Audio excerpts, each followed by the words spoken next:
All right. Welcome in, Cory. How you doing, man? I'm doing well, Rich. How are you, brother? I'm doing well, brother. It's an honor to have you on the podcast, Cory. I see that you run a page with your buddy Ryan, Wealth Juice Official, man. Looks like you guys are crushing it. 35K followers on Instagram. Tell us a little bit more about that. Yeah, man. So I'll try to keep this story brief, not to bore everyone here. But so I started investing in real estate back in 2018. My partner and I bought a duplex. I lived in one bedroom of a 3-bedroom house and rented out the other 2 bedrooms. I was able to live for free. And then I started to buy real estate slowly, like a couple units here and there. And in 2020, my partner, Ryan, who I've known for 12 years at this point, he came to me and he was like, dude, this is awesome what you're doing. I saw you post this on social media. Like, let's join forces. And I was like, fine, let's do it. Like, I've known him forever. He's been one of my best friends. And we started this social media account and our podcast back in 2020. So like coming up on 5 years, really, we just had 3 units between the 3 of us. And I just said, I think people are going to want to hear about our story. I think documenting our journey is going to be cool. I think people are going to latch on. And I did not know where it would get to. Ryan and I now have 70 plus units between the 2 of us. And we teach people how to buy their first or next rental property. And the social media is just started as a documenting of our journey. And then it grew to interviewing successful entrepreneurs and investors and organically networking with them and to help us rise to their level. And naturally, all of a sudden we're talking in rooms that we never thought we'd be in. So the social media, we post every day, sometimes twice a day. And the podcast we release twice a week. And it's been this accountability thing that's held us accountable to not only growing our portfolio, but just documenting our journey. Wow, dude, that's freaking awesome. So from 2020 till now, you've acquired 70 plus units or 70 units. Yeah, no, we're just over 70. We have another 10 unit under contract, so hoping to get over 80. But some of it is just Ryan and I, the 2 of us. And then what we realize is that by networking and by starting our social media platform and by getting in the right rooms, we're able to partner with people who are way better than us at buying real estate. Like we ended up being general partners on 3 or 4 mid-size multifamily deals, a 43 unit, a 7 unit, an 18 unit, and most recently a 10 unit. And we were able to kind of mesh our skill sets with a couple of great operators. And that's how we grew our portfolio. We realized that we were good at buying real estate. We could buy a few properties a year, but why not partner with people who are doing, a property, every 2 weeks. Right. And that was really how we were able to scale. Wow, man. That's huge, dude. There's something about being in the right rooms, right? Because big ideas are shared in the right rooms. And a lot of people, I don't think they understand that when you start getting closer to people with the bigger ideas and they start, empowering you with that belief, and then you're within arm's length of somebody who's actually doing it. It's just, there's something else that's happening, there's like synergy happening.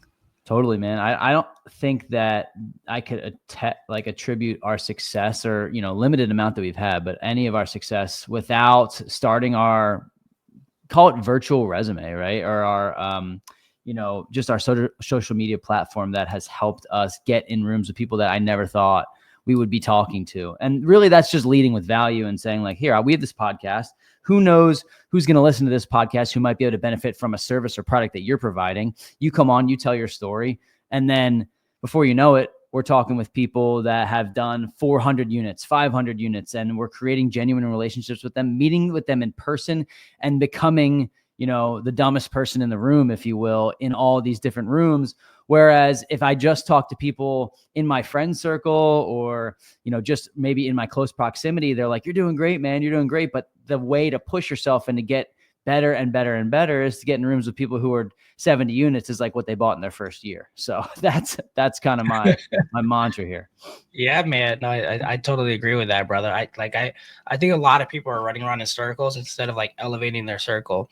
And when you start elevating that circle and you get into the higher and higher and higher level rooms, it's a different game, bro. So you guys got 70 units. Are you like a millionaire or like did you hit the lottery or what happened? How'd you acquire all these units?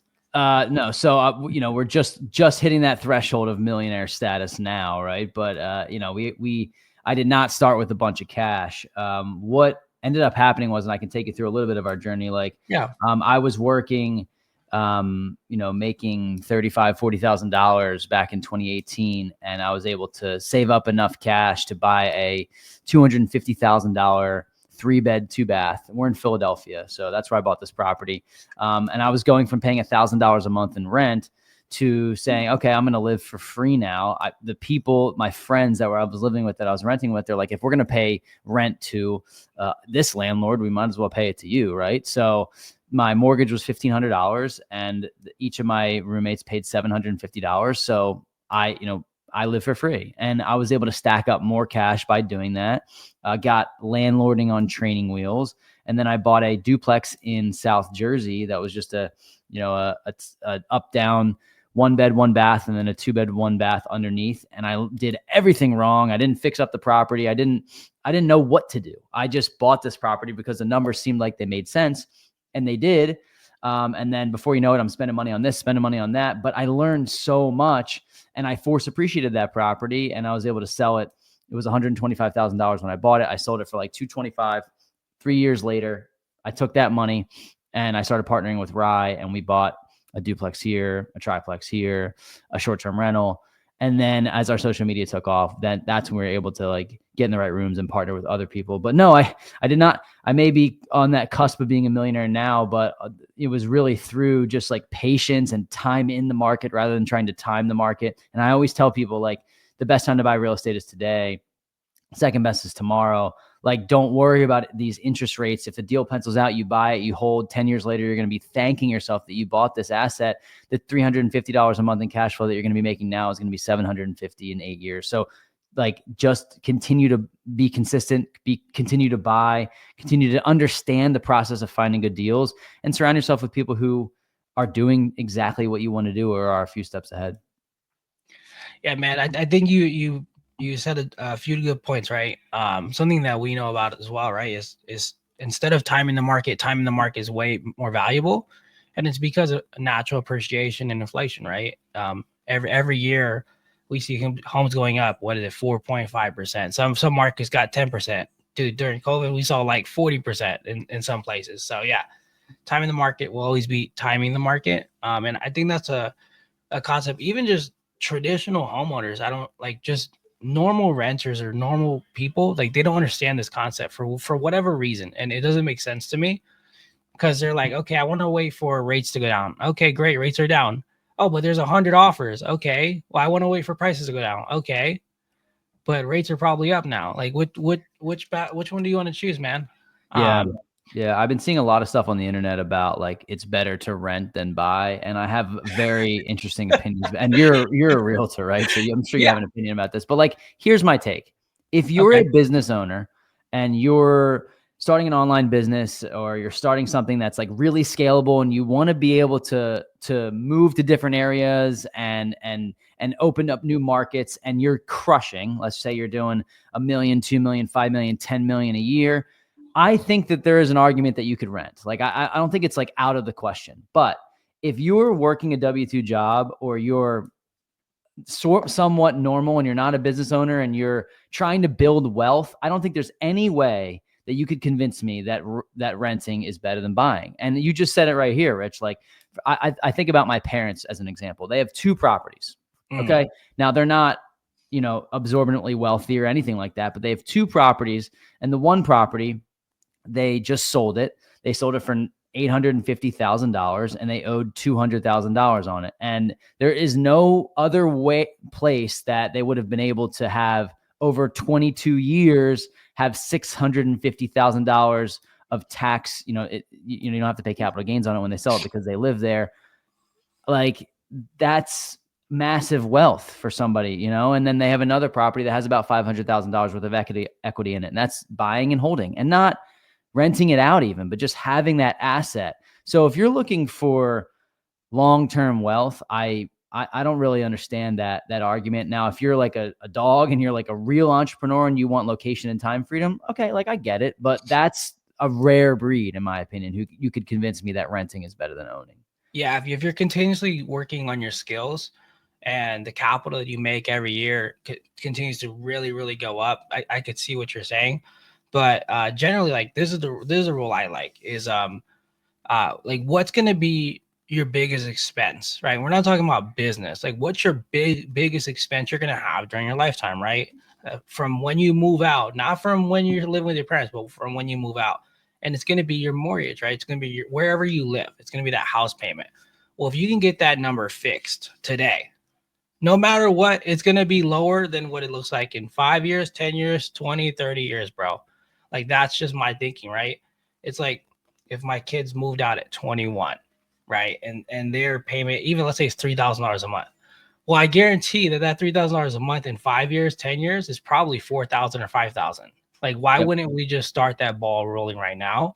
And it's like, oh, well, if they want to move somewhere else, okay, great. So sell it. You have some equity. That's not a problem, right? Or rent it out and go get a new one.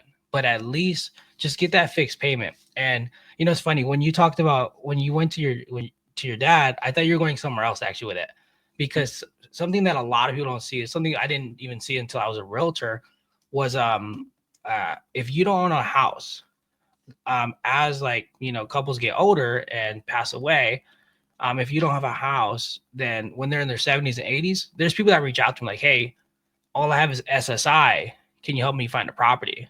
And it's like $1,600 a month is all they have. Yep. Had they owned a home, they could do a reverse mortgage. They could have sold the home. They could have done something. But at that point, it's like, okay, we're looking for nonprofit help. Like, And just as that's an like breaks example, my heart, right? I'm like, what the hell? Somebody's grandma is out here just, I don't know. I don't know what to do. yeah, man. As just an example, you mentioned the fixed payment. Like, so that property that I was telling you about, that at my first house hack, that $1,500 a month is still $1,500 a month 7 years later, right? So the rent back in 2018 would have been about $1,900 a month to rent that place. So I bought it in a good spot already. But after maintenance, and if I was paying for a property manager, I probably would have somewhat near broken even. But now that's $2,600 a month or $2,700 a month in rent in the same area.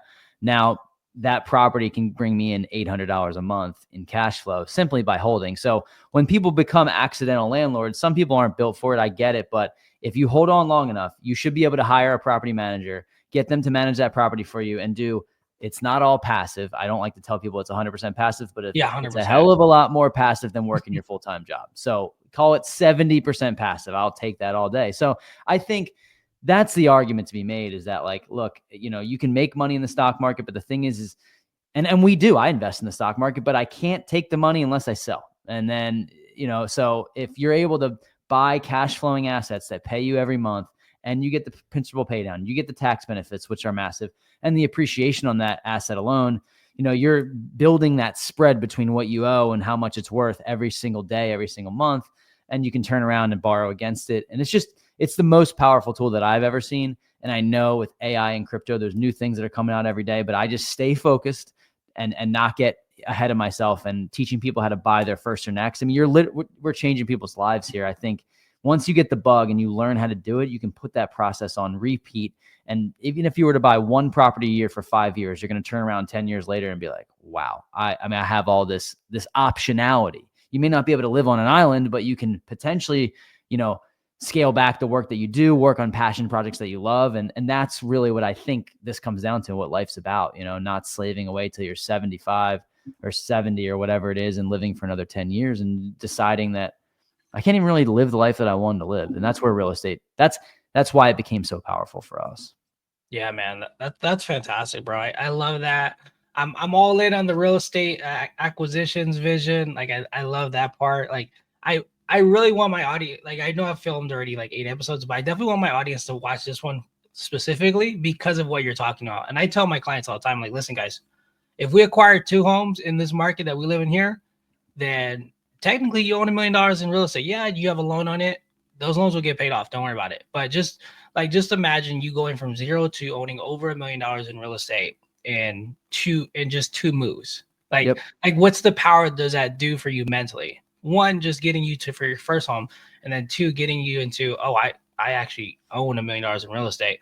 Yes, there is loans against it, but those will get paid down, right? And just imagine, like what does that open their eyes to, like what's possible, right? And that's what I like to help my clients. So I'm like, dude, there's a lot of things that are possible. I mean, even myself, I'm like, dude, what the heck? Because just based off my income, I could buy, upwards of $1 million home. And I was like, that never crossed my mind when I was young because I was poor. I was like, oh wait, dude, you can't do that. Totally. And Yeah. now I'm in a position where it's like, oh yeah, no problem, dude, go for it. I think that So there's another thing that goes, just as I mentioned that one property, just talking about the benefits that I've received off this one property, like it's gone up in value, right? I bought it at 250. It's worth 400,000 today. The loan's paid down to about 210 to maybe 205, right? So I have that $200,000 worth of equity that I was able to actually borrow against, taking $100,000 out. My rate is like 7% on that home equity line of credit, but I was able to take that money. I took $50,000 and invested it into a deal that pays me like 13 or 14%. So like the game that you're able to play just becomes so much more vast, where I'm borrowing money, home equity in my home at 7%, and I'm in a deal right now that's paying me 14. So I'm doubling that return there. It's just, if you don't own real estate, you're leaving the door open for other CEOs to make decisions about your money. And obviously the stock market's great. Like I'm not saying it's terrible, but I just, in any given moment, you don't have the tangibility to make decisions with your wealth. And that's the game I feel like we should all be playing. Yeah, no, I think you're absolutely right. So something else I wrote down. I love writing notes when people were talking. On the first property, or actually no, it might have been your second property. You talked about the numbers look good, but you had to do forced appreciation and eventually end up just selling it for a profit. So for the audience, like what does that mean? Like when you first looked at it, what did I don't know if you remember, what did the numbers look like that you saw or perceived, and then what is forced appreciation? Okay, so my property, I bought it for $125,000 and I inherited tenants. I had no idea that you were supposed to even fix up properties. I just didn't know. I was like, this property looks good. I mean, it's a little dated and old, but like, it's not going to break down, is it? And I was like, I was wrong. But here's what happened. So $125,000, there was somebody upstairs renting for $800 and downstairs was $1,200. So my rent was $2,000 on $125,000. That's above the 1% rule, close to the 2% rule, if people know what that is. And that would be that the rent, $2,000, is 1% of the purchase price would mean that the property was $200,000, and it was less than that. It was 125. So I was in a good position there, and it penciled out this property was going to cash flow about $500 a month. That's kind of what I after mortgage and taxes in New Jersey are a little high. That's what I thought it would be. And you're acquiring it for 125, but what did you perceive the value to be? Yeah, off the bat, even when I bought it, I thought it would be like, I think I got it for, it's probably worth 150. So it wasn't worth anything crazy. But what I did was I made about that $500 a month in cash flow that I thought I was going to make. It ended up being about $300 a month that first year. And then what I realized is that the reason why I spent that extra $200 a month is I was constantly fixing leaks and toilets and all this stuff. And I was like, you know what? I'm going to take a loss my second year and redo both the bathrooms and fix up the issues that needed to be fixed. And that's what I did. So I lost $300 a month the second year. But what I did is I made all the mistakes and all the fixes kind of go away. So then that third year, it cash flowed like $400 or $500 a month. So if you do some math there, I broke even after 2 years, and then I made $500 a month. So I made like, I call it $7,000 of cash flow in 3 years, which is not crazy, right? It's like $200, $250 a month.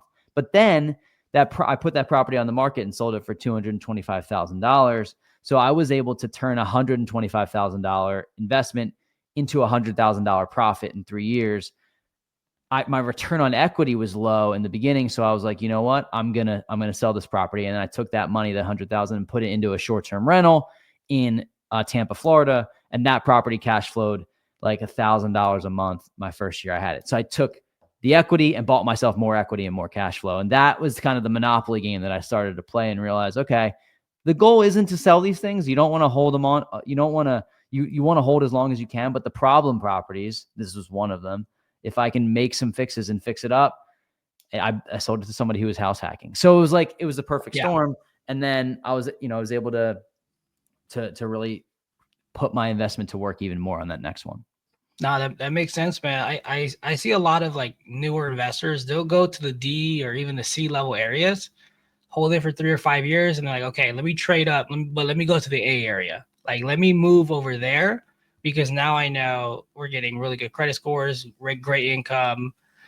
So I see a lot of people doing that, or they'll do what you did, right? They go from maybe not so great of it's a problem rental, and then they'll go into an STR where, oh, now it's just like double, triple the income, maybe even Yeah. more. I would say that a good rule of thumb that I like to give people if they're investing into rental properties is that you really want to go in these C plus B minus areas. I think that's the best blend of appreciation and cash flow that you're going to get. I don't invest in DNF areas. Like, I've been there, done that. I understand that it's the cash flow that you think you're going to make, you're not going to make. And that's really what it comes down to. And that's because the property is not going to appreciate that much. And even if you couldn't get a renter in there for X amount, the chances of them staying and you not having vacancy and them actually paying just are reduced in those areas. So I like C plus. If you can get B minus, that's great. Sometimes you get priced out in terms of price to rent ratio in B minus areas, but C plus are great. Working class, where you have great tenants who are paying on time. Even sometimes you can do Section 8, which we've done before. That has been a great experience for us. But I think running the numbers, feeling confident, and being around other people who are doing the same thing as you, that's to me what can get you from that, I'm just stuck in this analysis paralysis, to buying your first, buying your second, buying your third, and all of a sudden you're a real estate investor. That's what you're doing. Yeah, that makes sense, man. So I have a few questions here. I'm thinking about, like, what would somebody ask if somebody was listening to this, they knew nothing. So that's why I like to ask these questions. So thank you for bringing it down. So my question is, so how much does someone need generally? I know it's a broad question, but how much does somebody need to go get started to buy their first property or get into maybe one of these deals? It's a good question. Okay, so I'm gonna take out a calculator here and do this live with you right now, because we do this all the time with some of our students. So I would say if you have anywhere between 25,000, I mean, obviously the top end doesn't matter, 50, 100, right? But like $25,000 to $50,000, you can get started in this game. And that is you hunkering down and saving cash and not going out on the weekends and doing things differently for 12, 18 months, maybe 2 years if you go slow, right? Yeah. So a property that is $400,000 in today's market. And now you're not buying an amazing property, but you're not buying a trash property in most areas, right? $400,000. If you multiply that by 0.035, that's 3.5%. That's only 14 grand. So you can get into a property, a house hack, for $14,000. Maybe you have $8,000 of closing costs. Let's call it $24,000. And then if you want to save some in reserve. So 25K is kind of where I like to draw the line, as that minimum. If you have over 50, you're ready to buy real estate 100%. I would recommend house hacking to anyone that's listening to this show. I don't care if you're in your 20s, 30s, 40s, 50s. I realize that if you have 3 kids, it's not easy to do. But the question that I would ask is, are you willing to delay some gratification for a few years to have the life that you didn't think you could live after that? So hopefully that answered your question. I mean, I would say $25,000 is a good starting point. You're not going to be able to buy $600,000-$700,000 home, but that's not a starting place for you anyway. I would house hack in an up and coming area. I would plan to stay there for 6 months. I would move out. I would repeat the process as long as you possibly can. I house hacked for 4 years. I'm probably going to do it again, even with my girlfriend, in a new construction, in a new construction quadplex or new construction triplex or duplex, until we have kids. And then I have this asset that I can use and benefit from for forever. Yeah, dude, so I love that they have tries and quadplex, like new construction in other areas. In my market, it's crap. Like, it's literally, they don't have them.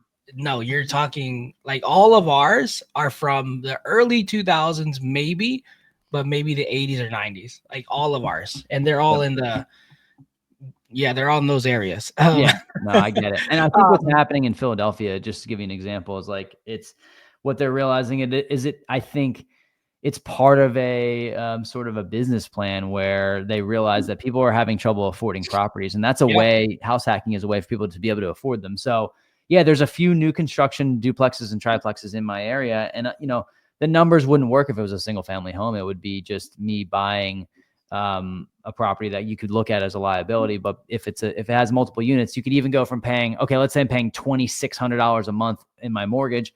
What if I could reduce that to 1,000? I'd be winning in so many ways, even if you're not living for free. I think, Yeah. it's not 2015 anymore. Living for free on a is still possible on a house hack, but just take the win and compare it to what you'd be paying for in rent. And $2,500 a month in rent is very normal and low in a lot of markets. So if you can That's actually pay, low. Yeah, if you can pay $1,500 for your mortgage, you're winning.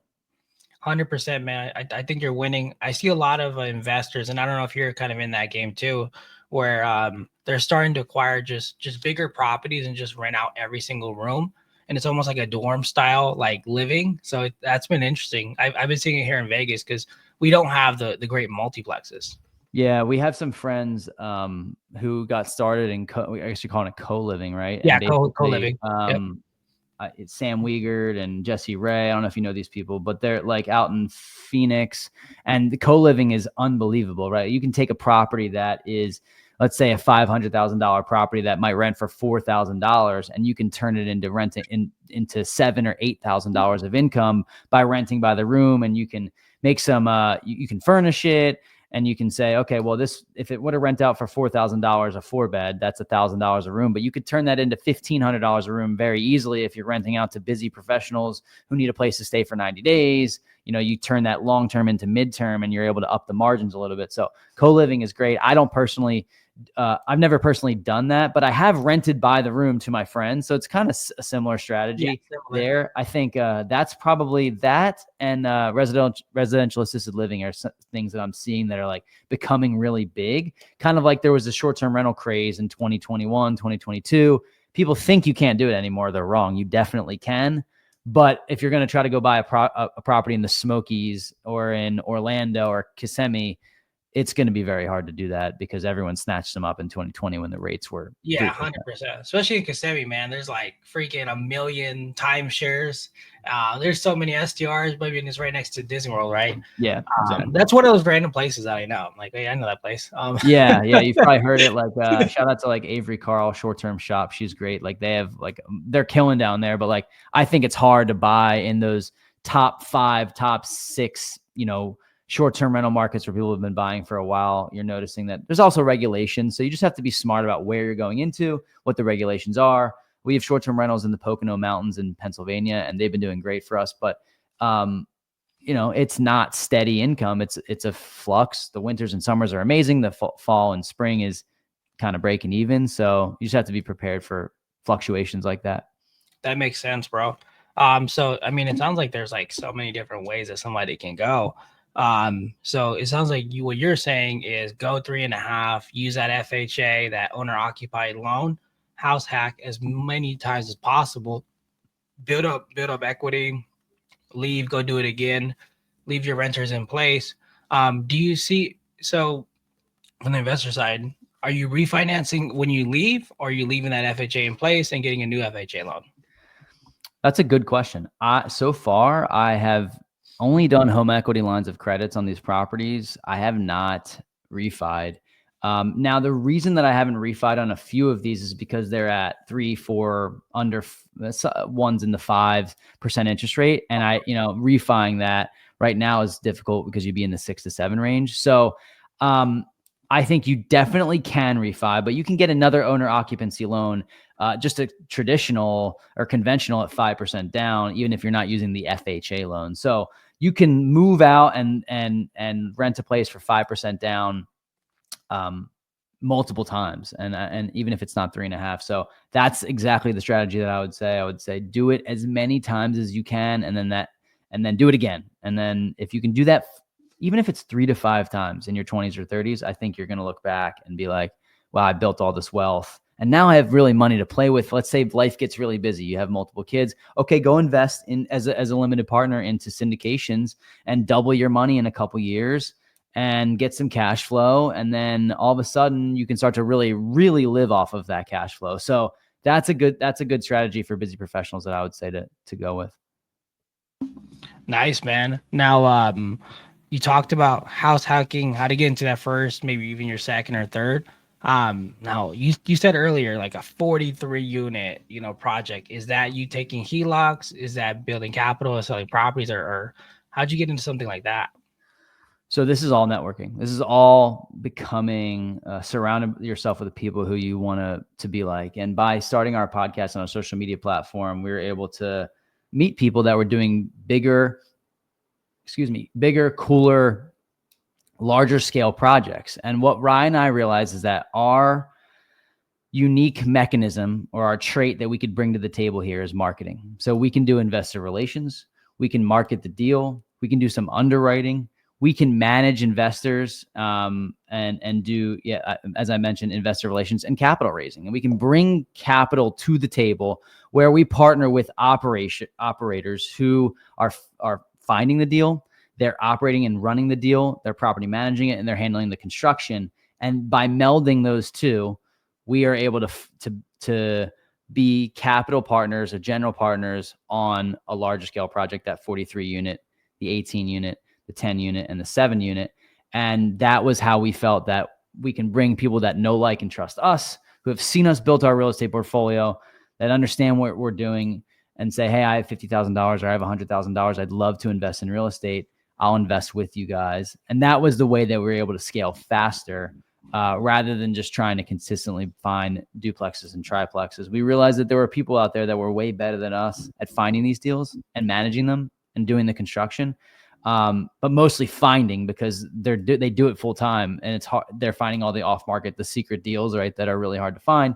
So we've only partnered with 2 operators. It's not like we're just you can't just raise capital in this world, right? You have to do it strategically. So we have 2 operators that we have great relationships with, and we're part of their general partnership team.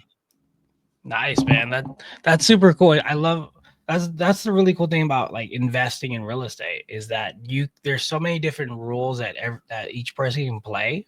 And like with you having more of a marketing stance, like that's like huge, because you're able to bring so many people together, and your audience is like crazy, right? Like same thing for me. Like if I wanted to, hey, I have a crazy deal here. I already have a book of clients who already know, like, and trust me. And maybe some of them have equity, and like, hey, maybe I do want to get a second home. Like it becomes much easier because you already have built that rapport, that brand in the market, and it's only going to grow from there, right? So what's your goal for the future, man? Like you're at 70, you're just over 70 now. What do you see in 5 years? Yeah. So our goal for 2025 is to add 30 units, likely in another general partnership in the syndication that we're in. And we invest in the Northeast, like New Hampshire and Vermont. That's where our properties are, our larger scale ones, like the 18 unit and the 10 unit. So that's our goal on the real estate investing side. Our goal is to grow our coaching program. We have 40 members. We started this in August, and there are people that are coming in, seeing deals get done left and right just by surrounding themselves with not just us, but other high-level investors who are doing deals and showing them the way of how to get their first or next. So our number one goal is to grow our coaching program. And number 2 is to get 30 more units this year in 2025. And really just grow our personal brand, because that digital resume and that, I would say it's a 2025 business card, is having a personal brand. If somebody handed me a business card, it would probably just go in the trash, not out of any malice, just because I don't like, what are you going to do with it? You don't even, there's nothing behind it. But now when you have social media, you can see content they're posting, deals they're doing, who ratings that they have on their podcast or on their business. And so really growing our personal brand and growing the coaching program and buying some real estate too, I think is our goals. We're in these seasoning periods where these refis are starting to come on these larger projects. We're starting to get some real serious cash flow coming in. And not that I don't want to continue to grow that, but teaching other people how to do the same has been like something that I've grown a big passion for. I'm a coach at heart. I coach high school basketball. I want to see other people win. And I feel like the best way to do that is to serve in our coaching platform. Love that, man. So if somebody were to sign up for your coaching program, what is their best case results? Like what is like an amazing result for them, or what's their average result somebody's going to be getting from that? Yeah, our goal is to help you get your first next rental property in 3 to 6 months. That's what we've seen as like the time frame of, okay, there's this learning phase, right? Maybe you are learning, maybe you're stuck in analysis paralysis, or maybe you don't know anything and you just really know that real estate's going to be the way for you to build wealth. There's this, this learning phase of this 4 to 6 weeks, right? You start making offers at that point. You get a property. We're seeing people get properties under contract in that 3 to 6 month range and closing, whether that's 3 to 6 or 6 to 9. And they really learn the process from the mindset, the building your team, the analysis, the management, the business formation. And then also we teach people how to scale through social and build your virtual resume, because that was the thing that worked for us. So to answer your question in short, 3 to 6 months is how quickly we're seeing results for people. Yeah, that's super cool, bro. Like I love that you're impacting people at that level and scale. Are you comfortable saying a price, or they can reach out to you for more information, or where you at on that? Yeah, I think the best way is to find out if people are a good fit first. So we do have price ranges that work for kind of all budgets, and we have financing options. But to be honest with you, the demand for our program has gone up so much that even when I tell you the price now, it might be going up by the time this episode is released. So I think the best way is for people to reach out to us, and you'll see our social media platform at Wealth Juice Official. Happy to chat. Just shoot us a DM. I think that's the best way to get in touch. And if you're looking to get in the real estate game, use Rich as your realtor and come to us on the investment side for sure. Yeah, 100%, man. And I think for anybody who's listening right now that wants to get into, acquiring your first home, next 3 to 6 months, I think I should definitely reach out to these guys. And this is why. They're I don't say they're a newer coach, but I see them on the upcoming. And anytime I've hired a coach, usually the earlier you get to them, it's going to cost you less to get in. But if you guys wait another year or two, then they already become premium coaches on the market, and it's going to cost a little bit more. But that's always been my plan. Oh shoot, that guy's rising. I want to learn from him right now before he becomes too mainstream. Then it's oh man, my pocketbook is gone. Yeah. Our goal is to, the thing is, our goal is to be accessible to everyone. And when you're trying to buy your first or second property, you don't have unlimited funds, right? So we understand that. Our coaching program, it's not tens of thousands of dollars to join. I'll just say that but we're in a appropriately priced where we know that it's stupid for people to say no because of the amount of value that we've not only provided to people that just listen to the podcast and get the free game, but people that have come into our program and seen success. And my goal is to be accessible to everyone and really make real estate something that it's not just for that old rich guy, right? It's for you. And I didn't think that we would start a coaching program, but the amount of people that reach out to us and say, hey, I want the next layer. I love your podcast. This is great. I need the how-to. Can you hold my hand through this process? And by doing that, I realized how much value there was in that, and the results, watching somebody go from 0 to 1, not have a property, and then be like, I got my first. I'm so excited. I can't believe you guys helped me with this, or you were providing this much value. There's something about that. You can call it selfish. You can call it selfless. It's both. It's just, I feel really good at watching other people kind of live out their dreams. Yeah, no, for sure, bro. As a dad, I can relate there. I've been a coach as well, a mentor. So I've seen it at every level. So that's exciting, man. Well, shoot. If anybody I know we said it, but I'll say it. I'll let you say it one more time. If anybody wants to reach out to you, how can they find you? The best way is on Instagram at Wealth Juice Official. That's one word. Reach out to us there. Ryan and I, we post content every single day. We're in the DMs every day answering people's questions. I'm happy to provide free game. And then if you want the next layer and you really are serious about getting into this game, shoot us a DM. Be happy to chat. 100%, bro. They also have a podcast on Apple, YouTube, and Spotify. Wherever you can find podcasts, it's just the Wealth Juice Podcast. And we're going into year 5 running our podcast. I have so much fun, even just doing this, Rich, and just talking to people and hearing other people's stories. And I'm normally on the other side of the mic. So I've told our story a few times. Our goal is to get on a bunch of podcasts in 2025, but I'm normally the one asking the question. So it's nice to be on the other side for a change. Yeah, it's nice to feel heard and seen. 100%. So cool, bro. All right, man. Until next time, thank you so much, man. I appreciate it. All right.